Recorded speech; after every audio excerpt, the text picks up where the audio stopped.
more about how you are psychic and also hear how you take in information as to how you learn. As I was talking in the other lesson about literal and inferential, direct or indirect, the other way this comes in helpful is for your own self-healing practices and because it's actually talking about how you would receive hypnotic suggestions. So as a hypnotherapist, if I were working with you, I would look at both your human design chart and then I also have a little questionnaire that I walk someone through that is determining their suggestibility. So that's another thing that we're talking about here, synonymous with your psychic abilities, how you learn. It's also your suggestibility, how you are suggestible to receive and accept information. How is this helpful to know? Because if you are working with affirmations, if you are working in your meditative practice and you have an intention, how you set your intention is basically the way that you are giving yourself a suggestion for how that journey or that healing practice will go. Know that if you were wanting to craft affirmations, which again, you've probably heard me say, affirmations are hypnotic suggestions for yourself. The way you could allow an affirmation to work for you would be to make sure that you are out of the mind, you're induced to some degree, you've cleared the mind or you've become peaceful, you've dropped down into your body, all these different ways that you've taken those breaths and you found yourself in a more calm and relaxed state. Doesn't mean all the stops have to stop, all the thoughts have to stop completely, but we're starting to slow down and we're not thinking intellectually, not using the thinking mind, even if it's still moving and to some degree, that's fine. You might be observing the thinking mind rather than stopping thoughts. But at any rate, an affirmation would want to be crafted in alignment with how you receive information, whether it's that literal or if it's that indirect way, the inferential way. So if I had, I know that I have an open emotional center and I am interested in giving myself emotional healing, then as a literal in that area, I can craft an affirmation that is very direct and literal and say, I am feeling loved. I could be, I am feeling, and I can give myself that affirmation there. Then when I'm in that space, as I say it to myself, I'm actually calling it in and it's literally happening. And if I were a person with an open heart will center, so that one is the one that's about ego and self worth. And perhaps I'm feeling I want to increase my confidence and I know I have that undefined center, then I may be able to say, I am feeling confident. That might actually work for me. Now, again, it's just an awareness to have because if you're working in the shadow of these areas as well, then the opposite. You actually would have a defense mechanism to the opposite. So if you have an undefined emotional center, then you're in the shadow of that and you're in a fear and broken state or a painful shadow state of it, then you might actually need a little bit of inference. So what an inferential suggestion would be was it is like for the confidence one, instead of I am feeling confident, I am confident. It would be it is easier and easier for me to move toward more confidence. So inference means I'm going to give myself a little space to process. We need a little processing information. I am able to develop confidence each and every day. That might be a little way that we can encourage ourselves rather than go literally and call the state in. So, if you have more of a literal sense, you may be, if you're in the shadow state of it, you might be more in a defensive inferential, and then the opposite is true. A person who is inferential may have cut their process down of that process. Like I said, there's the sense of taking in the information and processing it. They may have quickened it so fast that it becomes like a defense mechanism and they're just acting immediately. There's like a strong reaction. So that's just to be aware of that. Um, that we might, but in our lightened and relaxed state, in these different areas of the ways that we take in information, we know how to then deliver our own healing. And then if you know that if you are someone who works with clients, hopefully you can look at their chart from after this training here, and you'll have a sense of it. Okay, so I see that this center is undefined. That means that they take in information literally in this way. Or if they're a spiritual person and they're feeling uncomfortable with the way things are going, you might be like, well, those may not be your thoughts actually, because you have an undefined head center. And then, of course, we're going to look at the gates now. And the gates, these gates that are sometimes called the Claire gates, the psychic gates, also are fundamentally working for you first. The open centers are fundamentally taking in information from the outside first, and we have to figure out how to make it ours or not, or excuse it. Now, these, the defined gates, are more of that inference. They work first for the self, and then they can be directed outward. Does that make sense? I want to make sure that is making sense. I'm going to look actually at the live comments and see what's going on. So, openness means literal and direct, no processing time, basically, no filter, no processing time. Now, gates are different than centers, but how these defined gates work, because they are basically, they are definition, they are first your skill that then can be turned outward. All right, let's look at some of these. All right, with clairvoyance and dreaming, as a matter of fact. The gates that are in the head center, there are 3 at the top of the head. They are the very top, pointing to it. And they are 61, 63, and 64.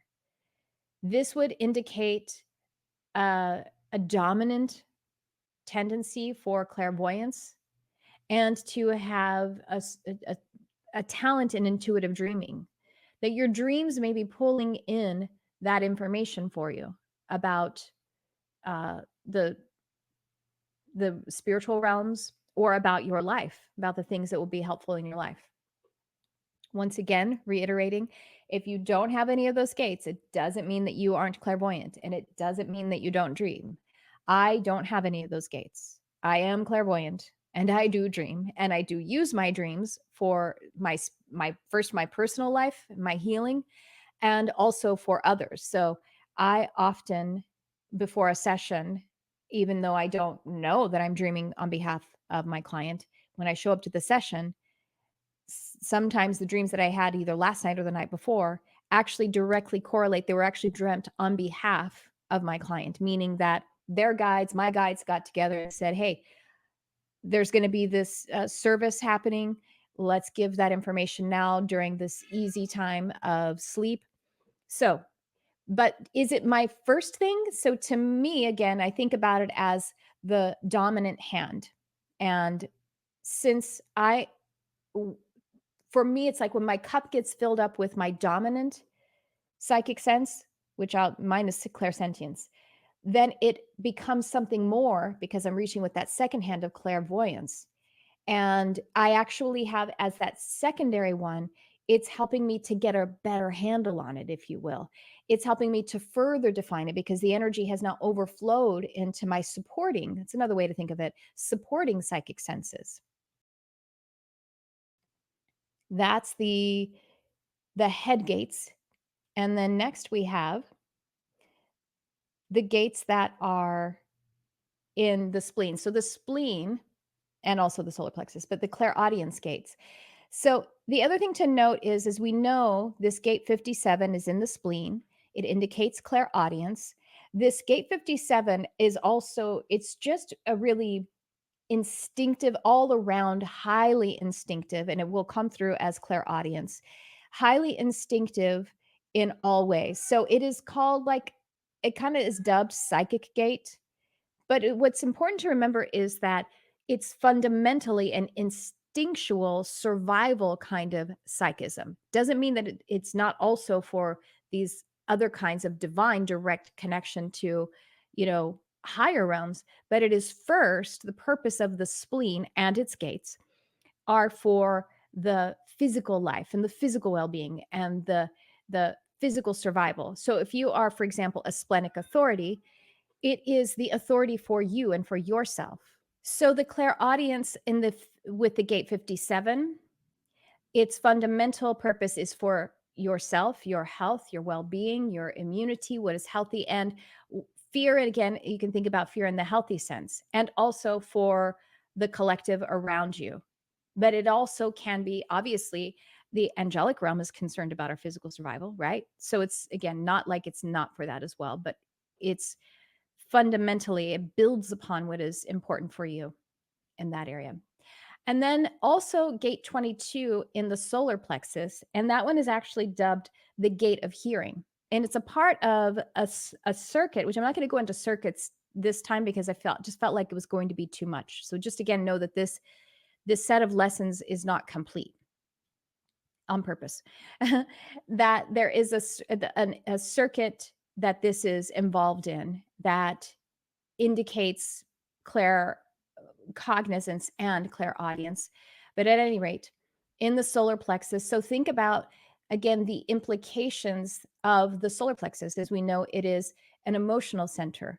So the gate of hearing, through the way that it is functioning, is probably hearing more in that area first. Whereas the hearing, the clairaudient hearing that is happening in the spleen, health, well being, and fear and safety, and then the hearing that would be happening with gate 22 in the solar plexus, all in the emotional frequencies.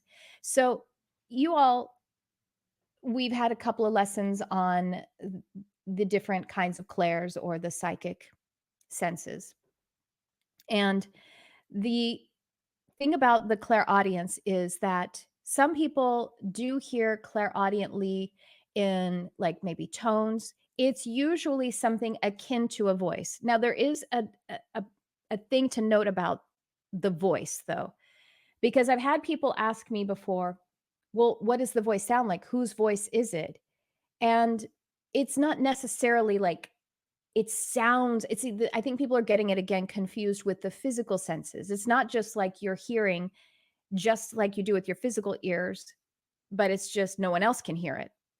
I mean, I think a lot of you understand that, but I just feel like it bears repeating always when we're talking about this. In the same way that clairvoyance isn't just like as if your eyes are open. That does happen sometimes. And honestly, that has happened to me many times. And even though I don't have any of those gates, and some of the times that happens to me does have to do with being attuned to the astral and so on and so forth. Um, but that's not necessarily the goal even. And I think that's probably those reasons that people are getting them confused with the physical senses are the reasons why people are afraid of psychism or becoming psychic, because they think it's going to happen. They're going to see dead people or they're going to hear voices. And there is a big difference between hearing a clairaudient supportive voice, whether it's for your physical life well-being, emotional life well-being, or if it's from spirit, like an angelic or a guide of some kind. That's always healthy. That's always giving you positive results. It's always encouraging. Now, if a person is mentally ill or on the path to mental illness, those are judgmental, fearful, and also unable to be seemingly unable to be controlled, because that's where they have gotten to. So that is just something to note, that the voice is like a voice, but it may not be. It, this could be because of the nature of my energy makeup, but I hear a voice, but it feels different. It's like not in a clairsentient feeling. It's almost like it has a different weight to it, I would say. And anyone who is clairaudient, if you have 57 or 22 specifically, I mean, we're all clairaudient, of course, but if you have 57 or 22, I'd love to hear from you if you're aware of that, of how it feels to you. It's almost like to compare it to physical senses, there's a whole different weight to a bass compared to a violin, right? There's a weight to it, or it's the frequency, it's the speed of it, or something like that. And okay, but anyway, to the point of also people with 57 or 22, they also are probably picking up on the harmonics in and other inner energies that are happening in regular speech. So it may be that someone said something, like, just by all accounts, it was perfectly regular or normal, but there was a reason that they felt like they wanted to lean into it. So if you were counseling, and my clairaudience works this way as well, I'll be counseling or something, but but see, again, I think it's because it comes in my primary gate and then my primary psychic sense, and then it bubbles up to the clairaudience. You know what I mean? And so, when the clairaudience works that way, it's like someone's talking, talking, talking in a counseling scenario, and then it's just like, oh, and it's almost as if I could put a high, if it were visual, it would like highlight the words. And so maybe clairvoyance does come in, and it's like, say more about that, you know? I want to talk more about that. I want you to expand on that. Or spirit wants to talk about that, or some of those things. The person who is clairaudient may have a tendency to use the organic language of how things sound. That sounds good to me. I don't know about that. That sounds off, you know, because again, if we're talking about in the instinctive physical survival realm, then you might be going, I don't like the way that sounds, or, ooh, that sounds good. You know, so you might notice those things about yourself or another. Oh, I want to get this comment. Thank you for in real time. I have 57, but I didn't know I was hearing anything for a long time. I had to learn to listen by using my claircognizance and still use it together with clairaudience. Well, that is fascinating. And we're about to talk about claircognizance. I can't remember if you have one of the claircognizant gates or not, but perhaps if you don't have one of the claircognizant gates, or if it isn't because of the head and ajna being open, then it could be that secondary one that's helping you to find the dominant one because it's bubbled over into the secondary one. So yeah, we'll look at that. I'd love to explore that with you. So there's some clairaudience. Once again, there are different circuits, meaning like things that are channeled together that include these gates. And that if you had another portion of it and not these others, it would also indicate a certain kind of shade of clairaudience. So once again, remember, this is not a complete lesson yet. We're going to have more of it later. All right, next we have claircognizance.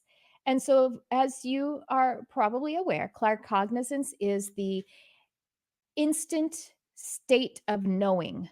So you just know. And many people who are dominantly claircognizant, and they're beginning to open their intuitive abilities, or not open them as much as trust them. They are conditioned to think that they're not psychic or intuitive because they have heard a lot of people talking about clairvoyance. And so they think that they don't have a real thing because they just know, and they don't know that it's valid because they just know. So the claircognizant gates are 61 in the head center. And as we saw a moment ago, this is also 61 is the one that's right in the center of the head of the three gates. It is also clairvoyance and dreaming. So that's gate 61 in the head has a triple duty. It's claircognizance, clairvoyance, and dreaming. Now, I didn't quite note because I know. So once again, the head is the center for inspiration, or it could be anxiety and mental pressure and thoughts. So that kind of knowing might be along the area of epiphanies, right? If it's the claircognizant gate, it's coming in on that frequency. It might be in the area of understanding what mental pressures there are, that others are experiencing, or knowing that you're having certain mental pressures, being able to be aware of them if you are using that sense, and it's, using that psychic sense in the correct way for yourself. Now, we also have for claircognizance in the ajna, which is the third eye, gate 24. So remembering that the ajna is synonymous with third eye, conceptualization, processing, and of course, visualization, envisioning, because the ajna is the third eye, and the third eye, and that part of that region of the physical body, the brain, has the pineal gland. And the pineal gland is it actually has rods and cones like an eye has. So it has rods and cones. It is an eye. It even has, it's like it has a lens. So envisioning, conceptualization, and also processing. So for your physical life, for your incarnation, the ajna and that gate 24 is going to help you as a consistent way of processing. If you have an undefined ajna, you're going to have a less consistent way that you process information. That's fine. But if you have the defined gate 24 in the ajna, then that will be a source of helping to process information in an inner, in a subsense, if you will. So the the gate 24 is going to be a dominant sense in visualizing along the lines of those concerns with the ajna, with the frequency, if you will, or the density dimension that the ajna is pulling in information.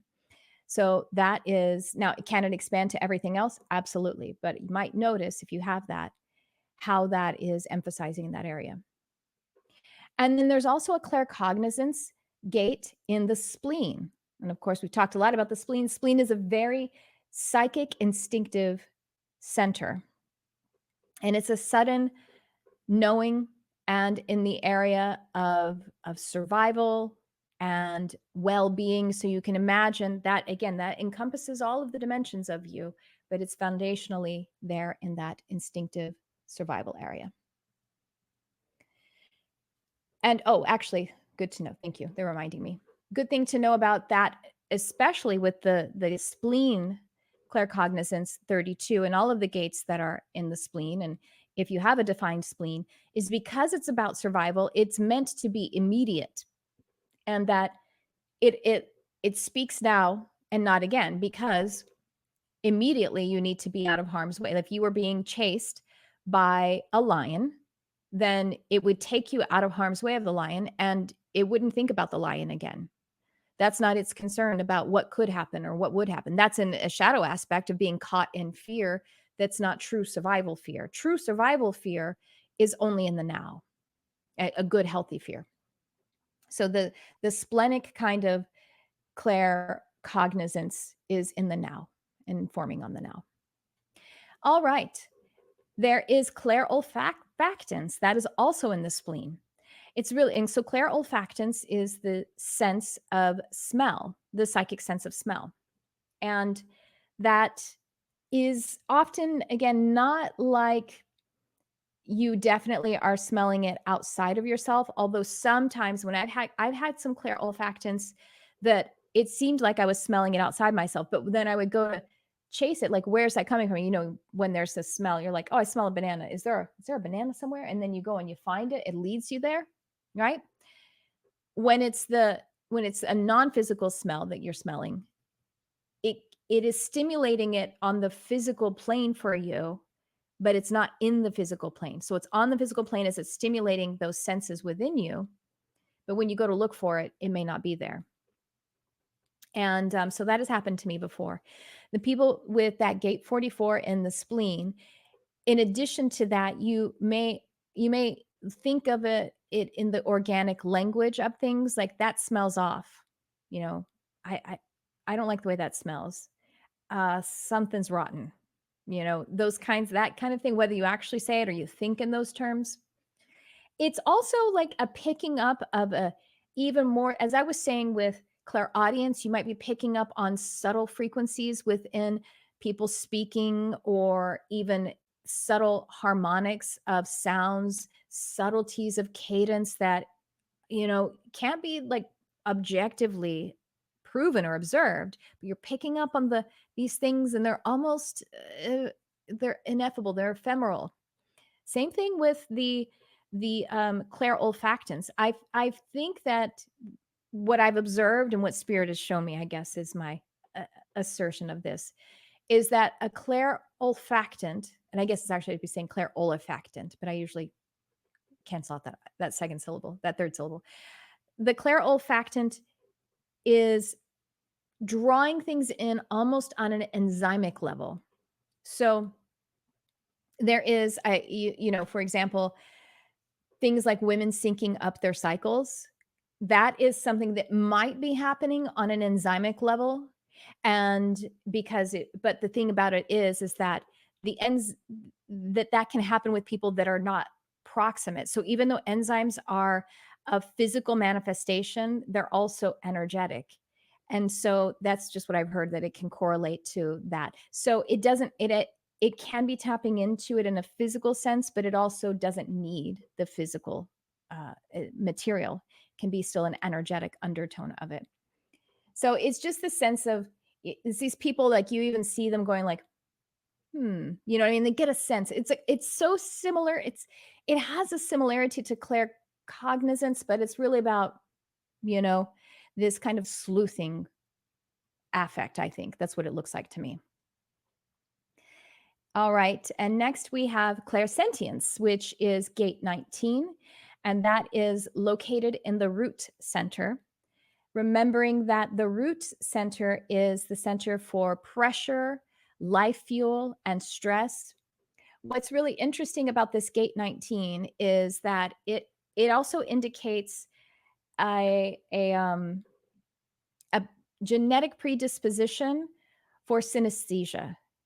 And what synesthesia is, if you're not familiar with this, it's when your senses overlap. And so, I mean, if you think about it, it makes sense because it's deep in like the the foundation of our energy, right? And so it's like everything comes back down to this sense, is I think why that synesthesia might be the predisposition. So the senses overlap. So it's like if you taste something, you associate a color with it, or you might even see a color in your mind's eye, or the senses just refer to one another. And that is not only your physical senses, but it's the psychic senses as well. So you might easily be able to, even though clairsentience is your dominant one and you aren't necessarily showing another way that you have clairaudience, you might refer to that clairaudience pretty easily because of the synesthetic nature that you have. Gate 19 is also uh, deeply rooted and connected with all the whole mammal kingdom. And so some people will say that this also indicates being an animal empath, not just an animal communicator, but that direct empathy, merging with all of the mammals, including the animals. Gate 19 also um, taps into the nature realms such as fairies and also the angelic realm. It's very interesting. Now, by the way, as I said, this is not a complete lesson. Just to let you know, when I teach you about the circuits, just as a little teaser, there is an angelic circuit, there is a channeling circuit, and there is, like these different kinds of circuits. Now, the reason I'm also not doing it in this lesson for the sake of overwhelming is because I'm also in the process of channeling it myself, like what spirit wants to teach through me about, what you can see in the circuit. So a circuit is basically channeled, different gates that are channeled together. And finally, the last two just gates in this lesson are these gates 5, which is in the sacral, and gate 15, which is in the identity center. Both of these gates, they are, like for the natural world, people also call them the fairy gates. They actually can create a channel. So you may have one or both of these and make a channel out of the two. Both of these have to do with cycles. And like one of them has to do with cycles in a certain sort of concentric shape. So like, let's say shorter or tighter cycles, and the other one has more broad sweeping cycles, but the cycles all to do with nature. So we have the sacral. Of course, we know the sacral is sexuality, life force, sensuality. And you think about sensuality, it's like creativity, right? It's a vibrance and a vitality. The identity center is love and direction, and it's about the self identity. So that gate 5 is in the sacral. It's to do with those cycles that are about life and vitality and sensuality and sexuality. And then the identity, and as I recall, this is my interpretation of it too, I think. is that the 5 is the one that has the more shorter cycles, or the more concentric cycles. And then the 15 has a bit broader, wider sweeping cycles. And so the 15, um, being able to tap into the nature, the fairy, and all of that, and yes, animals as well. These would indicate a certain kind of probably interest, or talent that would be easily developed for animal communication, or nature communication. And of course, everyone has that, because we're all nature, and we're all mammals, and we are all beings, physically incarnated. But at any rate, it might indicate that particular kind of urge. And so, yeah, those are your psychic gates. So, how those might correlate, the thing to contemplate is look at the ones that you have, and look at the ones that maybe someone that is close to you has, and also consider the center that they're in. And then that will help you to understand it's not just clairaudience, it's clairaudience in this kind of energy frequency. And finally, if you didn't have any of those gates defined, which is possible, that means that you have all of them equally dominant. You're like that ambidextrous person. It's really very cool. And then you might have more if you have an open center, then it might be that the information flowing in might more flow to that center, but in more of the literal and direct way. So, this is your lesson, the first couple of lessons on how your aura indicates your information processing, your energy sensitivity and sensing and processing, and of course, your communication with spirit and beyond.